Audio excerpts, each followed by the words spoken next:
It's the first legislative session of the week. New health law that has not... As soon as plenary begins, lawmakers immediately go into a closed-door meeting. 30 minutes later, the closed-door session ends, and it becomes apparent why lawmakers had to discuss privately. Senate President Bukola Saraki reads a letter from President Buhari where he declines assent to the amendment of the 2010 Electoral Act. The National Assembly, in one of the amendments to the Electoral Act, has set the sequence for general elections in the country, scheduling the National Assembly election first, to be followed by governorship and state houses of assembly elections, and finally the presidential election. The amendment to the sequence of the elections in Section 25 of the Principal Act may infringe upon the constitutionally guaranteed discretion of the Independent National Electoral Commission to organize, undertake, and supervise all elections provided in Section 15A of the third schedule to the Constitution. The sequence of the election is not the only amendment which President Buhari faults. The amendments to Section 152, subsection 3 to 5 of the Principal Act may raise constitutional issues over the competence of the National Assembly to legislate over local government elections. The National Assembly, according to Section 58, subsection 5, can override the President's veto with two-thirds votes of both chambers. But the amendment of the Electoral Act, which proposes to set the sequence of elections, is threatening to tear apart the fragile peace in the Senate. Lawmakers who voiced disapproval over the amendment are on the battle line with the Senate. Senator Ovie Omagege is facing the Ethics Committee after he alleged that the amendment is targeted at President Buhari. Another critic of the amendment, Senator Abdullahi Adamu, is facing a series of allegations after he voiced his disapproval. In a statement addressing recent allegations of plans to destabilize the Senate, Senator Adamu states he has done nothing to bring the upper chamber to ridicule, and his only crime was to caution against what he terms as increasing show of disrespect to the person and office of the president. The next few days will reveal what the National Assembly intends to do following President Buhari's rejection of the amendment of the 2010 Electoral Act. Linda Akibe, Channels Television News. Well, focusing on that now, the letter and the concerns or observations, if you will, raised by the President to the National Assembly. We've got Dr. Paul Ananaba, Senior Advocate of Nigeria, joining us this morning. Thank you for coming on today. Thank you, gentlemen. Well, as many expected, this was what the President was going to come from the presidency, rejecting presidential assent to the amendment of the Electoral Act. Don't forget, particularly, they also raised that Section 25 of the Principal Act, which says may, as a word, infringe on the constitutionally guaranteed discretion of INEC to organize, undertake, and supervise all elections provided in Section 16, subsection A of the Constitution. Do you agree with this submission of the Presidency? Well, let me start from the point that the lawmaking powers of this country are resident in the National Assembly, and of course for states in their various houses of assembly. And the Constitution is in such a way that the president or the governor or whoever can withhold assent to bills. So when the president says, I'm not going to assent to this bill, remember in recent times we've had an early experience with the Peace Corps bill. Mm-hmm. Now the president can say so. That is within his powers under Section 58 of the Constitution. Now, beyond Section 58.4, there's also a Section 58.5, where the National Assembly, both houses by the majority, can override that veto. So it is nothing. It's not a political issue. That is a constitutional issue. The president is exercising his constitutional powers, and it should be seen as that. And I don't see anything more about it.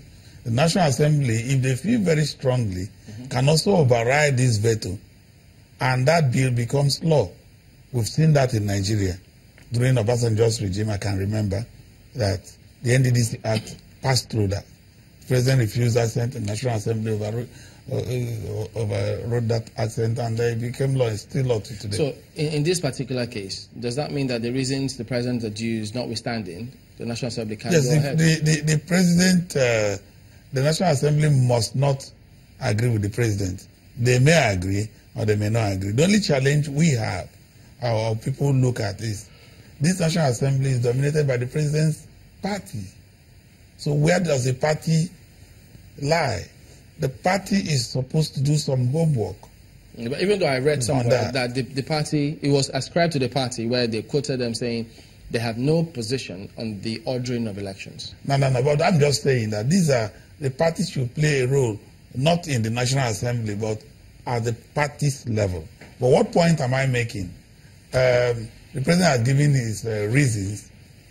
The three reasons are open there. I mean, about Section 15 of the third schedule that says, but when the Constitution says that, I have my questions for it. If the Constitution says you should organize, supervise, and undertake elections as INEC, does it mean INEC will do it in any way they want? So some of these things are things that the Constitution controls. We can save ourselves all these problems by taking off simply and originating summons to ask the court to interpret the full content of it. And let me raise this issue for the interest of Nigerians. Now, when the issue is that INEC has fixed dates for election, these days are based on the provision of the Constitution and the Electoral Act, which says that INEC should undertake, supervise, and organize by virtue of the Constitution and the Electoral Act.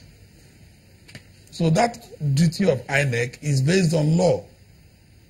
It's not policy. So in this case now, where has the National Assembly erred in this? Because there are those who are saying they are changing... Well, I'm not sitting as a judge. No. But my position is that what the National Assembly has done is within their powers. I mean, what they are doing is to amend the provisions of the Electoral Act. So in no way are they affecting INEC's responsibility of fixing They have not asked INEC, don't fix...